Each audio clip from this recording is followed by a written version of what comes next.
Wine কুনতুম জুনুবান ফাত্তাহহারু, যদি তোমরা অপবিত্র হও, তোমাদের উপর যদি গোসল ফরজ হয়, তাহলে তোমরা ফরজ গোসল করে নাও, তোমরা পবিত্র হয়ে যাও।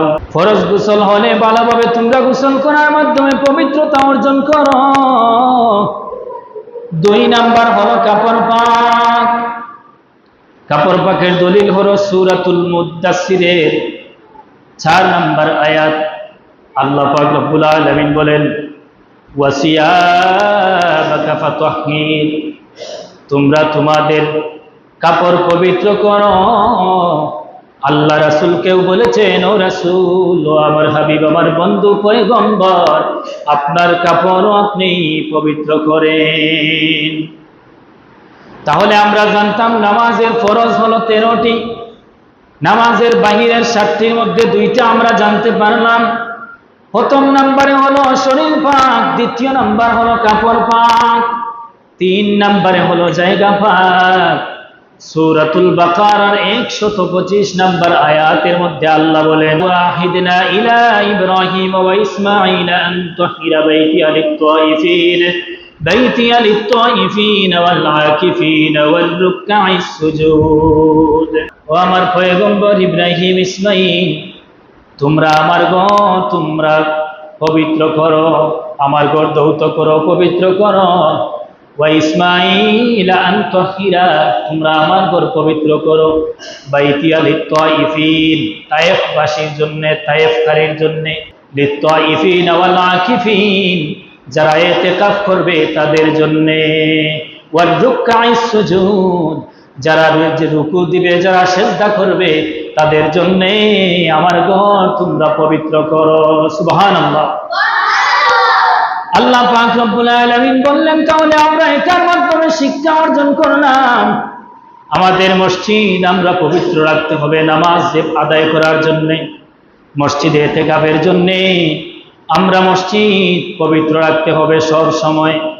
আল্লাহ পাক রব্বুল আলামিনের হাবিব বলেন, 4 নাম্বার হলো চতর ঢাকা, অর্থাৎ আমরা কাপড় পরিধান করা। সূরাতুল আরাফের 31 নাম্বার আয়াতের মধ্যে আল্লাহ বললেন, ইয়া বানি আদম খুযু যিনাতাকুম ইনদা কুল্লি মসজিদ, হে আদম সন্তান, তোমরা নামাজের সময় তোমাদের পোশাক সাজসজ্জা অবলম্বন করো। মা বোনদের সকল মা বোনেরা যেই সময় নামাজ আদায় করবে, পরপুরুষ যেই সময় থাকবে না, সেই সময় হাত এই পর্যন্ত বাহির করতে পারবে, হাতের কবজি থেকে আঙ্গুল পর্যন্ত বাহির করতে পারবে, পায়ের টাকনুর পাতা, পায়ের পাতা বাহির করতে পারবে, মুখ বাহির করতে পারবে।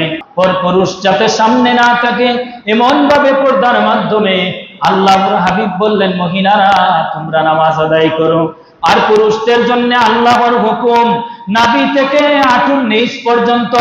আমরা অনেকেই লজ্জাবোধ হয় না, আমরা অনেকেই জানিয়া শুনিয়া আমরা টাকনুর নিচে অনেকে আমরা প্যান্ট পরি, অনেকেই আমরা টাকনুর নিচে লুঙ্গি আমরা পরিধান করি। কারণ আপনি জেনে রাখবেন মুসলমান, কিয়ামত দিবসের দিন, যেই দিন আল্লাহর কাছে আমরা জবাব দিতে হবে, আমরা যেই সমস্ত মানুষগুলা টাকনুর নিচে আমরা কাপড় পরিধান করব, এই সমস্ত মানুষদের টাকনুর নিচ কালা জাহান্নামের কিসি দিয়া কিয়ামতের ময়দানে কাটা হবে। নাউজুবিল্লাহ। আর তারপরেও তো পুরুষদের থাকতে হবে, নাভির উপর থেকে আবার থাকতে হবে পুরুষের পর্দা। তাহলে আমরা 4 নাম্বার জানতে পারলাম, আমরা চতর ঢাকা অর্থাৎ কাপড় পরিধান করা। 5 নম্বরে কিবলামুখী হওয়া। সূরাতুল বাকারার 144 নম্বর আয়াতে আল্লাহ বলেন, ফাওয়াল্লি ওয়াজহাকা শাতরাল মাসজিদিল হারাম। আল্লাহ নবীকে বললেন, আপনি আপনার চেহারা কিবলার দিকে ফিরান, অর্থাৎ আমরা নামাজ পড়তে হবে কিবলার দিকে হয়ে। 6 নম্বর ফরজ, ওয়াক্ত মতো নামাজ পড়া। দলিল সূরা নিসার 103 নম্বর আয়াতে আল্লাহ বললেন, ইন্নাস সালাতা কানাত আলাল মুমিনিনা কিতাবাম মাওকুতা। আল্লাহ পাক রব্বুল আলামিন বললেন, নিশ্চয়ই ঈমানদারদের উপর সময় মতো নামাজ পড়া ফরজ। কিন্তু দুঃখজনক বিষয় হলেও সত্য, আজকাল আমরা সময় মতো নামাজ আদায় করতে চাই না। আমরা যেই সময় নামাজ আদায় করি, যেই সময় নামাজের ওয়াক্ত শেষ হয়ে যায়, এই সময় আমরা নামাজ আদায় করি না রে মুসলমান, না না, আমরা যথা সময় আমরা নামাজ আদায় করতে হবে। আমাদের নামাজের ওয়াক্ত অনুসারে নামাজ পড়া ফরজ। আমরা ইচ্ছাকৃতভাবে আমরা অনেকেই নামাজ কাজা করে ফেলি। 2,88,000 বৎসর জাহান্নামের আগুনে জ্বলতেই হবে এক ওয়াক্ত নামাজ ইচ্ছা করে ছাড়ার কারণে। তাহলে আমরা জানতে পারলাম ওয়াক্ত অনুসারে নামাজ পড়া ফরজ। 7 নাম্বার নিয়ত করা। দলিল বুখারী শরীফের 1 নাম্বার হাদিস। আল্লাহর নবী বলেন, ইন্নামাল আমালু বিন্নিয়াত, সমস্ত আমলের প্রতিদান নির্ভর করে নিয়তের উপর। নাসাই শরীফের হাদিস শরীফের বর্ণনা।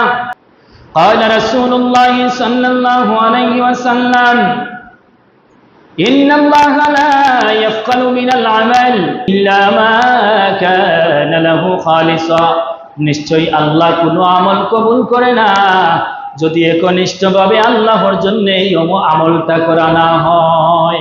তাহলে আমরা জানতে পারলাম, আমরা যদি আল্লাহর রাস্তায় যদি আমল না করি, আমরা যদি লোক দেখানো আমল করি, তাহলে সেই আমল আল্লাহর দরবারে কবুল হয় না। আমাদের নামাজের বাহিরের 7 ফরজ বলা শেষ। তারপরে আমাদের নামাজের ভিতরে যে 6 ফরজ আছে এইগুলার মনোযোগ দিবেন। এইগুলা থেকে আমরা শিক্ষা অর্জন করতে পারবো। নামাজ কিভাবে পড়তে হয়, নামাজ কি, এগুলা আমরা জানতে পারবো যদি আমরা মনোযোগ দেই। আর আমরা যদি মসজিদে আসি কথা বলি, অযথা যদি কথা বলি, মনোযোগ দেই না, তাহলে কিয়ামত পর্যন্তই যদি আমি আলোচনা করি, তাহলে কোনো মানুষ সেই আলোচনা থেকে শিক্ষা অর্জন করতে পারবে না।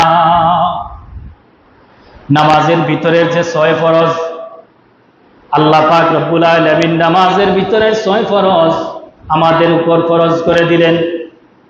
1 নম্বরে হলো তাকবীরে তাহরিমা। তাকবীরে তাহরিমা বলে আমরা নামাজ শুরু করা। সূরাতুল মুদ্দাসসিরের 3 নম্বর আয়াতে আল্লাহ বলেন, আপনি আপনার রবের বরত্ব বর্ণনা করেন আল্লাহু আকবারের মাধ্যমে। নামাজ তিরমিজি শরীফের 3 নম্বর হাদিস। قال رسول الله صلى الله عليه وسلم تحريمها التكبير وتحليلها التسليم।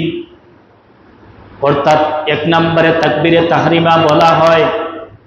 অর্থাৎ তাকবীরে তাহরিমা আমরা যেই সময় নামাজ আদায় করি, নামাজের মধ্যে আল্লাহু আকবার বলে তাকবীরে তাহরিমা মাদি, তখন আল্লাহ পাক রব্বুল আলামিন নামাজের বাহিরে যেই 7টা ফরজ আছে, নামাজের বাহিরে যেই ফরজগুলো আছে, সেই ফরজগুলো আমাদের জন্য নামাজের ভিতরে হারাম করিয়া দেন। মনোযোগ দিবেন। আমাদের বাহিরে, নামাজের বাহিরে যেই ফরজগুলো আছে, এই ফরজগুলো আমরা যখন আল্লাহু আকবার বলে আমরা যখন নামাজ শুরু করি, তখন নামাজের বাহিরের হালালগুলো আমাদের জন্য হারাম করা হয়।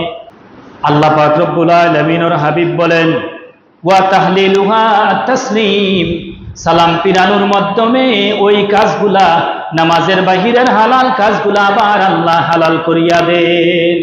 না, সালাম ফিরানোর মাধ্যমে নামাজের, তারপর আবার নামাজের বাহিরের যে হালাল কাজগুলা, সেগুলা নিয়ে আমরা পরে আবার চিন্তা ভাবনা করতে পারব। 2 নাম্বার দাঁড়িয়ে নামাজ। দাঁড়িয়ে নামাজ পড়া। দলিল সূরাতুল বাকারার 238 নম্বর আয়াতে আল্লাহ বলেন, ওয়াকুমু লিল্লাহি কানিতিন, আল্লাহর সামনে তোমরা বিনীতভাবে দাঁড়াও। অর্থাৎ বিনীতভাবে দাঁড়াও, অর্থাৎ নম্র ভাষায় দাঁড়াও, এমনভাবে বিনয়ী হয়ে যাও। সহিহ বুখারী শরীফের 1117 নম্বর হাদিস, 1117 নম্বর হাদিস। হাদিসের বর্ণনাকারী ইমরে হুসাইন রাদিয়াল্লাহু তাআলা আনহুর বর্ণনা। তিনি বলেন, কানাত বি বাওয়াসির, আমার ওরসরুল ছিল, আমি নবীজির কাছে মাসালা জিকাইলাম। সাআলতুম নবিয়্যু সাল্লাল্লাহু আলাইহি ওয়াসাল্লাম সালাহ, হুজুর আমার তো ওরসরুল, আমি কিভাবে নামাজ আদায় করব, কিভাবে আমি নামাজ কায়েম করব? আমাকে আল্লাহ নবী বলেন, জবাব দিলেন, সাল্লা কাইমা, তুমি দাঁড়িয়ে দাঁড়িয়ে নামাজ পড়বা। তারপর আবার জিজ্ঞাসা করলেন, ইয়া রাসূলুল্লাহ, আমার তো ওরসরুল, আমি তো দাঁড়িয়ে দাঁড়িয়ে নামাজ আদায় করতে পারি না। আল্লাহর হাবিব বললেন, ফাইন লাম তাস্তাতিউ ফাকাইদা, তুমি যদি দাঁড়িয়ে নামাজ পড়তে না পারো তাহলে তুমি বসে নামাজ পড়ো। তাহলে আমরা জানতে পারলাম দাঁড়িয়ে যদি আমরা পড়তে না পারি তাহলে এটার মধ্যে উজরত আছে। আপনি বাজারে গেলেন, বাজারে সারা বাজার ঘোরাফেরা করলেন, আর মসজিদে আসলেন, বগলের মধ্যে চেয়ার একটা নেই। টাউনের মধ্যে দেখা যায় বগলের মধ্যে এক ধরনের চেয়ার বাহির হচ্ছে, এই চেয়ার বগলের মধ্যে নিয়ে যায়, সারাটা বাজার ঘুরতে পারে, সারাটা রাস্তা হাঁটিয়ে হাঁটিয়ে আসতে পারে, কিন্তু মসজিদের ভিতরে আসার পর চেয়ারে বসে নামাজ আদায় করে। আপনি যদি নামাজ আদায় করতে পারেন দাঁড়িয়ে, এমন যদি অবস্থা থাকে, আর যদি আপনি বসে নামাজ আদায় করেন, আপনার নামাজ কিয়ামত পর্যন্তই যদি এমন নামাজ পড়েন, তাহলে এমন নামাজ আল্লাহর দরবারে কবুল হবে না। আল্লাহ পাক রব্বুল আলামিনের হাবিব বলেন, ফাইন লাম তাস্তাতি ফাকাইদা, যদি দাঁড়িয়ে নামাজ পড়তে না পারো তাহলে বসে পড়ো। তারপর আবার বললেন, ইয়া রাসূলুল্লাহ, ইয়া হাবিবাল্লাহ, নবীজি, আমি তো বসে বসেও যদি পড়তে না পারি তাহলে কি করা? তারপর আল্লাহর হাবিব বললেন, ফাইন লাম তাস্তাতি ফাআলা জামবিন, যদি বসে নামাজ পড়তে না পারো তাহলে শুয়ে শুয়ে নামাজ পড়ো। তারপরে একটা ওয়াক্ত নামাজ বাদ দেওয়া যাবে না। 3 নম্বরে কেরাত পড়া। ধরেন সূরাতুল মুজাম্মিলের 20 নম্বর আয়াতের মধ্যে আল্লাহ বলেন, কুরআনের যে অংশ সহজ সেখান থেকে তোমরা তিলাওয়াত করো। অর্থাৎ যেই জায়গা থেকে তিলাওয়াত করা সহজ, যার যার কাছে লাগে সেই জায়গা থেকে তোমরা সহজ আয়াতগুলা তিলাওয়াত করো। তারপর 4 নাম্বার রুকু করা, 5 নম্বরে সেজদা করা। এটার দলিল একই আয়াতের মধ্যে মিলে, সূরাতুল হজের 77 নম্বর আয়াত, ইয়া আইয়ুহাল্লাযীনা আমানুর কাউ ওয়াসজুদু, তোমরা আমানুর কাউ অর্থাৎ রুকু করো, তোমরা সেজদা করো। তাহলে আমরা 5 নাম্বার, 4 নাম্বার এবং 5 নাম্বারের দলিল আমরা পেয়ে গেলাম একই আয়াতের মধ্যে। রুকু করা এবং সেজদা করা, আমরা যেভাবে আল্লাহর হুকুম সেভাবে আমরা রুকু করতে হবে, সেজদা করতে হবে। 6 নাম্বার শেষ বৈঠক। আল্লাহর হাবিব একজন সাহাবায়ে কেরামকে হাতে ধরে বুঝাইলেন যে তুমি তাশাহুদ এমন ভাবে তোমরা পাঠ করবা, আত্তাহিয়াতু, তারপরে আল্লাহুম্মা সাল্লি আলা, আল্লাহুম্মা বারিক আলা, আল্লাহুম্মা ইন্নী যালামতু, তোমরা এগুলা পাঠ করে সালাম ফিরাবে। আমরা জানতে পারলাম নামাজের 13 ফরজ, নামাজের বাহিরে 7 ফরজ, নামাজের ভিতরে আমাদের 6 ফরজ। তাহলে 7, 6, 13 ফরজ। আমরা যাতে আল্লাহ পাক রব্বুল আলামিন যাতে আমাদেরকে এই ফরজগুলা মেনে চলার মতো তৌফিক দান করেন, আমাদেরকে যেন প্রত্যেকটা মানুষকে যেন আমাদেরকে মসজিদমুখী করেন, আল্লাহ পাক যেন মসজিদে আসার মতো ধৈর্য ধরা তৌফিক দান করেন, মসজিদে আসার মতো তৌফিক দান করেন, আমাদের হায়াতে আমলে যেন আল্লাহ পাক রব্বুল আলামিন বরকত দান করেন। মহান আল্লাহ পাক যেন আমাদেরকে মসজিদের মুসল্লি হিসাবে কবুল করেন। আমিন। ওয়া আখিরু দাওয়াহুম আনিল হামদুলিল্লাহি রাব্বিল আলামিন।